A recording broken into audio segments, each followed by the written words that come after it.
Earlier this year, we were made aware of a special operation in Namibia, a country south of Africa. The special operation involved ex-South African military intelligence officials and law enforcement agencies in that country. My name is Nkululeko Ngana. I'm a South African investigations journalist, currently working several stories, including those in the cannabis industry.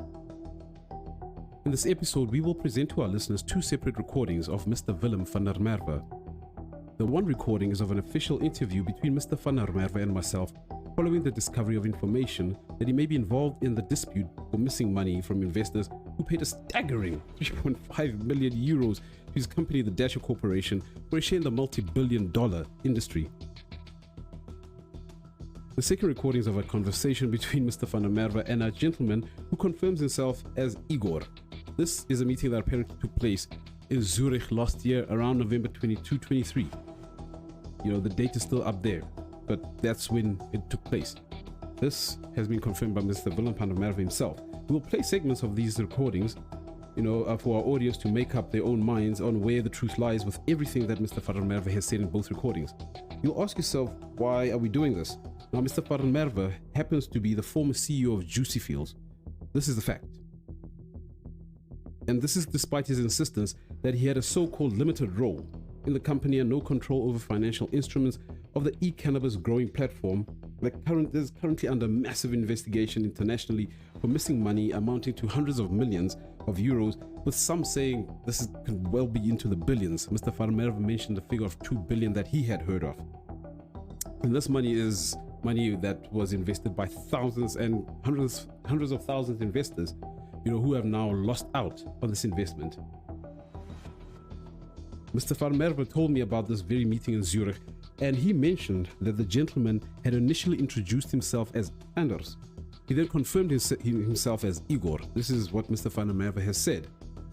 This is confirmed in the recorded meeting that we actually now got a hold of, where there was a translator present. This detail clicked with our initial story about the special operation in Namibia. The man at the center of the special operation was Igor Kekshin, a German private investigator who had apparently been seeking answers around the disappearance of investor money in Juicy Fields. Mr. van der Merwe has gone to his lawyers, vehemently denying that he effectively ran Juicy Fields for a month. But in this following clip, you can clearly hear Mr. van der Merwe stating that he had met with the owner of Juicy Fields for a total of 4 times. That is somebody who is at least running the company on some level. I don't know, it's up to you, the audience, to decide. But we will play different segments from these recordings, which shows one thing. We are onto something here. Our first thought through our attorneys in Germany is to simply hand this money over to the liquidator of Juicy Grow GmbH, which is the original Juicy Fields company in Germany.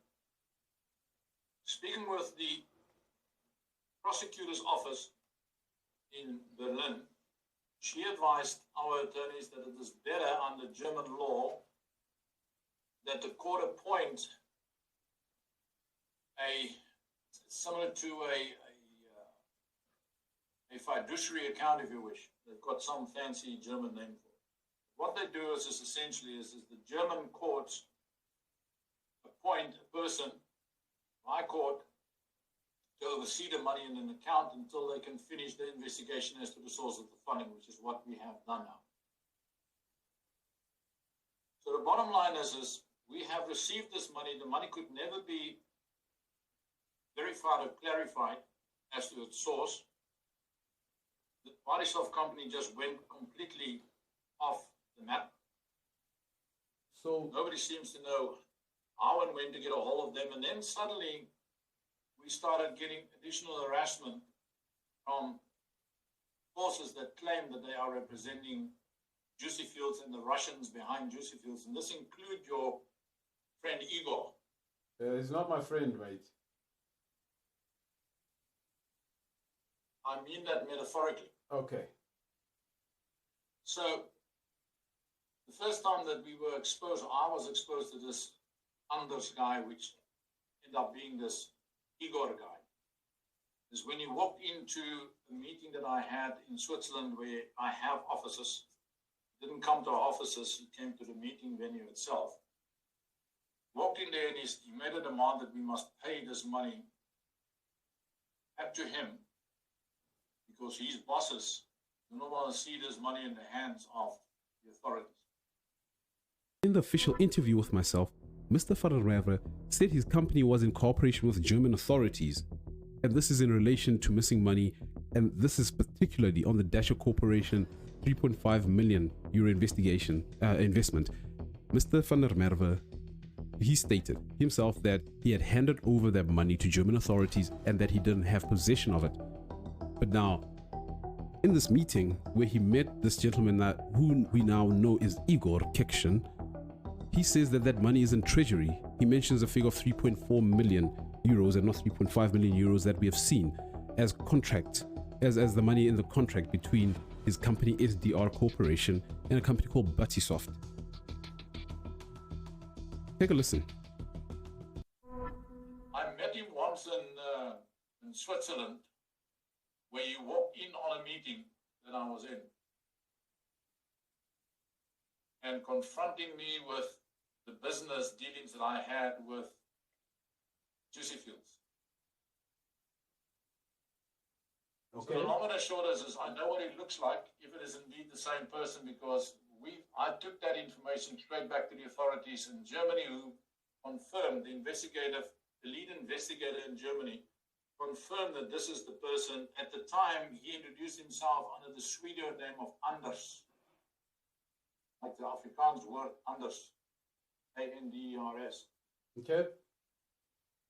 But because of the profile that I handed over to the lead investigator in Germany, they then gave us information which is obviously fairly sensitive because it's still sub judice and part of criminal investigations, that this guy is most likely Igor. You mentioned the last name, and when you wrote about that, it sounds about the same as what the lead investigator in Germany told me. Yeah. But in the meeting with Mr. Kekshin, this is what he had to say. But I've only met with Alan Glancer maybe 4 or 5 times. Он говорит, я всего с ним встречался 4-5 раз за всю историю. When I first became involved, the very first person I was introduced to was this Prof von Luxemburg. Сначала, когда он вообще ко всему как бы приступил, его познакомили вот с этим графом Люксембургом. I was actually driven to Vaduz when I arrived here in Zurich to go and meet with him. Его отвезли в Варус. The investigating officers, as well as the prosecutors in Germany, have tried their best to turn me and say to me, I need to give them every information that I have. Потому что германские следователи и прокуроры, как бы, они со своей стороны, как бы, сделали все возможное, чтобы вывели с него всю информацию, чтобы он им по максимуму все предоставил. Это когда было? When was it? This was in the last 6 months. Последние 6 месяцев. Меня 1,5 месяца назад допрашивали. He was being investigated 1 month and a half. И сейчас все строится на показаниях. And now everything is based on his declarations. So my response to my attorneys was that I do not know anything. Он ответил через своих юристов, что он ничего не знает. I have no information other than the information on Luxembourg. У меня нет никакой другой информации, только информация вот о Люксембурге. And based on the information that I had about Luxembourg and the conduct of Luxembourg, То есть, все, что он знал о его поступках, о его деяниях, то есть, I have nothing to contribute. И ничего добавить ему не было. Now I did that for 2 reasons. Я сделал это по 2 причинам.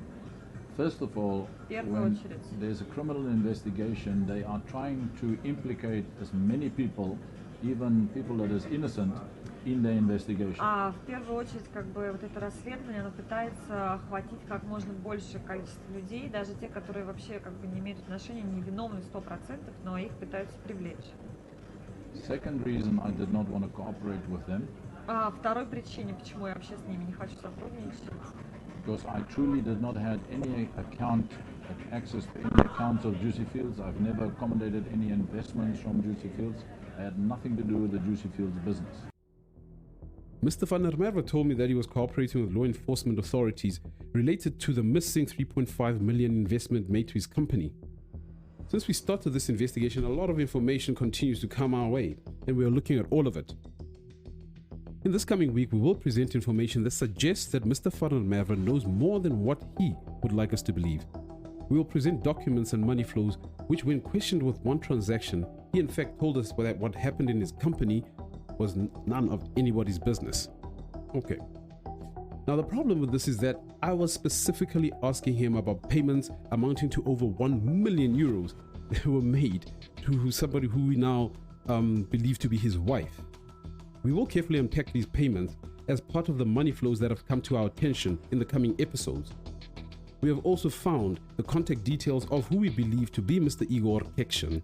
We have asked him for an interview and are waiting for his response. We will bring you this interview as soon as we have it solid and confirmed. Until then, keep listening and supporting independent journalism.